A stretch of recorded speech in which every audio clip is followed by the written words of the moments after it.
We went to the moon over 50 years ago, so why haven't we gone to Mars? With everything we've achieved in science and technology, it seems like we should already be there, but the real answer isn't what most people expect. At first glance, the question feels simple. If we could land humans on the moon in 1969, shouldn't Mars be next?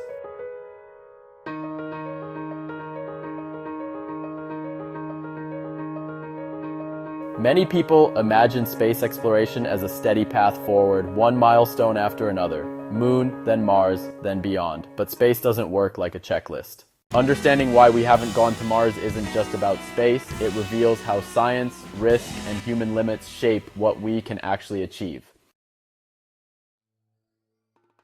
One common belief is that we simply don't have the technology yet, that Mars is still beyond our capabilities. But in truth, we already have much of the technology needed. We can send robots, land rovers, and communicate across millions of kilometers. Another assumption is that since technology has advanced so much, like going to Mars should be relatively easy by now. Some people believe we simply haven't made it a priority, that if we really wanted to, we'd already be there. These ideas are understandable, but they simplify something far more complex, because the real reasons we haven't gone to Mars are not about a single obstacle, they're about many challenges all at once.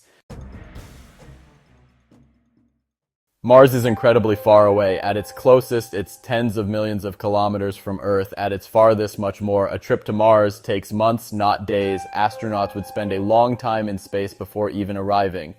Beyond Earth's protective magnetic field, radiation becomes a serious threat. Over time, it can damage cells and increase long-term health risks.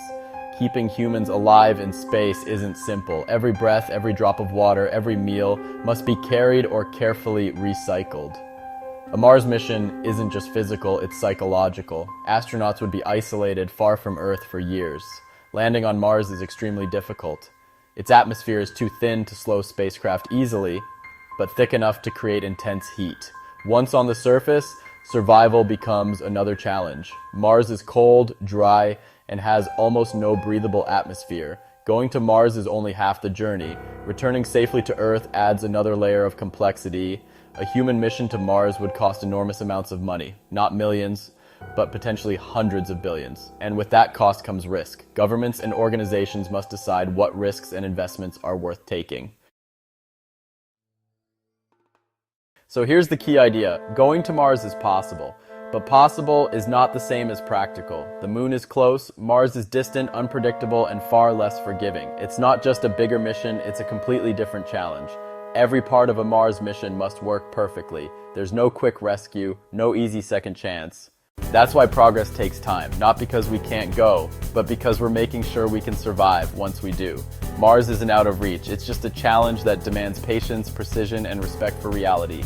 And when we finally go, it won't be because it was easy, it will be because we were ready.